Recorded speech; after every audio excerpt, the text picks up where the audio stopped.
Hello everyone. तो कैसे आप सबों का तैयारी कैसा चल रहा है ज़रूर बताइएगा। तो यहाँ पर आप सबों को हम आज लक्ष्मीकांत बुक जो पॉलिटी का है उसका चैप्टर 1 लेकर आ चुके हैं। तो इसमें क्या क्या है थोड़ा बहुत सोचे आप लोगों के साथ में डिस्कस करते हैं। मेरा जो शॉर्ट नोट्स है उसको हम बनाए हैं, तो सोचे आप लोगों को भी कुछ फ़ायदा हो मेरे नोट से, तो क्यों नहीं, इसलिए इस वीडियो में इस चीज़ को डिस्कस करेंगे। तो आप लोग प्लीज़ वीडियो को पूरा देखिएगा।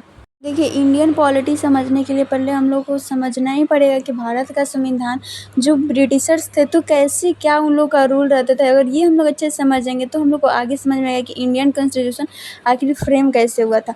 ये समझने के लिए पहले तो देखते हैं कि 1608 में भारत में व्यापार करने ईस्ट इंडिया कंपनी आया। कंपनी का शासन 1773 से 1858 तक रहा है और सम्राट का शासन 1858 से 1947 तक रहा है। क्योंकि 1857 में जो सिपाही विद्रोह हुआ था उसके बाद से कंपनी का शासन अपने डायरेक्ट सम्राट के पास चला गया था। तो इस वीडियो में आखिर 1773 से जो 1858 तक रूल रहा है इसको डिस्कस करेंगे। तो 1773 में जो रेगुलेटिंग एक्ट लेकर आया गया उसमें कुछ मेन टॉपिक्स जो इम्पोर्टेंट उसको शॉर्ट नोट्स में आप लोग लिख भी सकते हैं। बंगाल के गवर्नर को बंगाल के गवर्नर जनरल बनाया गया, जो फर्स्ट थे लॉर्ड वारेन हेस्टिंग, और मद्रास तथा बम्बई प्रांत को बंगाल के अधीन कर दिया गया था। और 1774 में कोलकाता में उच्चतम न्यायालय बनाया गया। कंपनी के कर्मचारियों पर निजी व्यापार के लिए प्रतिबंध लगा दिया गया। ब्रिटिश सरकार का कंपनी पर नियंत्रण हो गया। देखिए, इसमें क्या होता था, कंपनी को कैसे रेगुलेट करना है उसके लिए एक एक्ट लाया गया, इसमें कुछ सुधार किया गया। उसके बाद से ये सुधार तो हुआ ही था, लेकिन इसके बाद 1781 में एक और संशोधन लेकर आया गया, जिससे बंदोबस्त कानून भी कहा जाता है। ये इम्पोर्टेंट है, ये वन लाइनर एग्जाम्स जो होते हैं ना, लाइक एसएससी, बिहार पुलिस, ये सब में पूछता है। उसके आगे देखें तो गवर्नर जनरल तथा काउंसिल को सर्वोच्च न्यायालय के क्षेत्राधिकार से मुक्त कर दिया गया। राजस्व संबंधी मामला भी न्यायालय के क्षेत्राधिकार से बाहर। कलकत्ता निवासियों को न्यायालय के न्याय क्षेत्र के अंतर्गत रखा गया। प्रांतीय न्यायालय की appeal governor general and council के यहाँ, न कि सुप्रीम कोर्ट या उच्चतम न्यायालय के यहाँ होगा। और गवर्नर जनरल एंड काउंसिल को प्रांतीय न्यायालय अधिकृत कर दिया गया। इसके बाद से ये सब तो इसमें किया ही गया था। उसके बाद से 1784 में पिट्स इंडिया एक्ट लाया गया। और पिट्स इंडिया एक्ट में क्या क्या चीज़ें लाई गई इसको हम आगे जानने के लिए प्लीज़ वीडियो में पूरा बने रहिए, देखते हैं। पिट्स इंडिया एक बहुत ही इम्पोर्टेंट एक्ट था अकॉर्डिंग टू ब्रिटिशर्स। देखिए क्या होता था कि इस एक्ट में क्या किया गया, कंपनी के राजनीतिक और वाणिज्यिक कार्यों को अलग अलग कर दिया गया।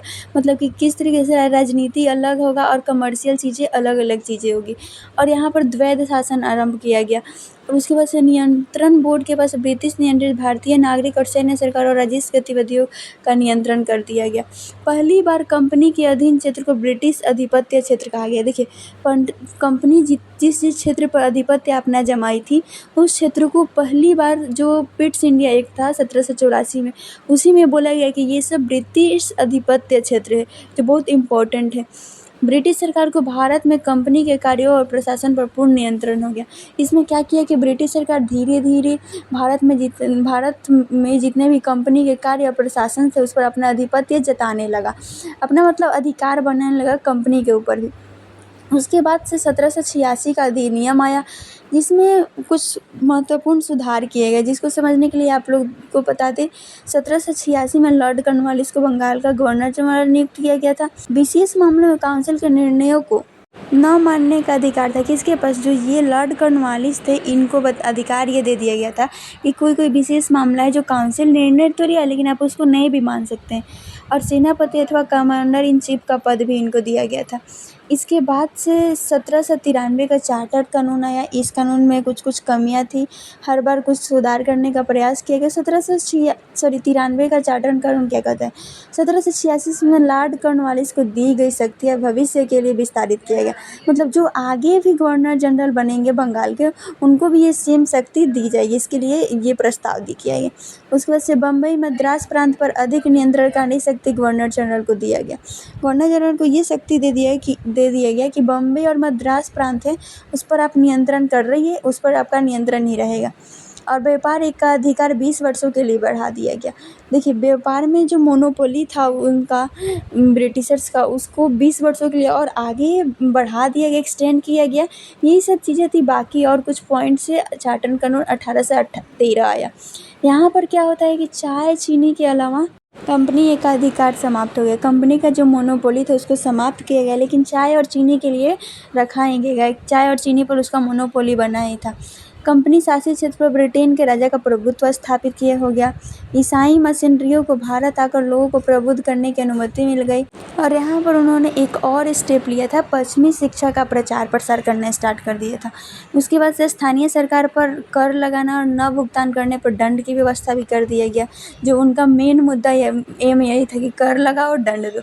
उसके बाद से 1833 का चार्टर अधिनियम आया। बंगाल के गवर्नर जनरल को भारत का गवर्नर जनरल बना दिया गया। जो बंगाल के गवर्नर जनरल थे उनको भारत का गवर्नर जनरल बना दिया गया। तो लॉर्ड विलियम बेंटिक थे जो भारत के गवर्नर जनरल थे। और लॉर्ड विलियम बेंटिक से रिलेटेड एक और बात करें तो इन्होंने सती प्रथा का उन्मूलन किया था राजा राम मोहन राय के साथ मिलकर, जो एक अच्छा स्टेप था। उसके बाद से बंगाल भारत के गवर्नर जनरल को असीमित शक्ति प्रदान किया गया। इनके पास असीमित शक्ति है। मद्रास बम्बई के गवर्नरों को विधायी शक्ति समाप्त हो गया। कंपनी विशुद्ध रूप से प्रशासनिक निकाय बन गई। हालांकि भारतीय सिविल सेवा की प्रतियोगिता आरंभ तो की गई थी, लेकिन इसमें फिर समाप्त कर दिया गया था। इसको आगे स्टैंड नहीं किया गया था। उसके बाद से 1853 में एक चार्टर अधिनियम आया, जिसमें क्या हुआ कि विधान परिषद का गठन हुआ। सिविल सेवकों की भर्ती हेतु भारतीयों के लिए खुली प्रतियोगिता बताई गई, लेकिन इसमें ये कब आया था, मैकाले समिति के थ्रू आया था। प्रथम बार भारतीय केंद्रीय विधान परिषद में स्थानीय प्रतिनिधित्व आरंभ हुआ। इसके बाद यहाँ तक तो कंपनी का शासन था। अब इसके एक सम्राट का शासन 1858 से लेकर 1947 तक, जो आप लोगों को हम नेक्स्ट वीडियो में डिस्कस करेंगे। इस वीडियो में यहीं तक। आगे अगर आप लोग इस वीडियो को अच्छा से देखेंगे और लाइक शेयर कमेंट करते हैं तो नेक्स्ट पार्ट लेकर मैं ज़रूर आऊँगी। बाकी यही बोलूँगी कि प्लीज़ चैनल सब्सक्राइब ज़रूर कर दीजिएगा। आप लोग का एक सब्सक्राइबर्स बहुत अहम है मेरे लिए। तो इसी के साथ thanks for watching this video. Bye bye, take care.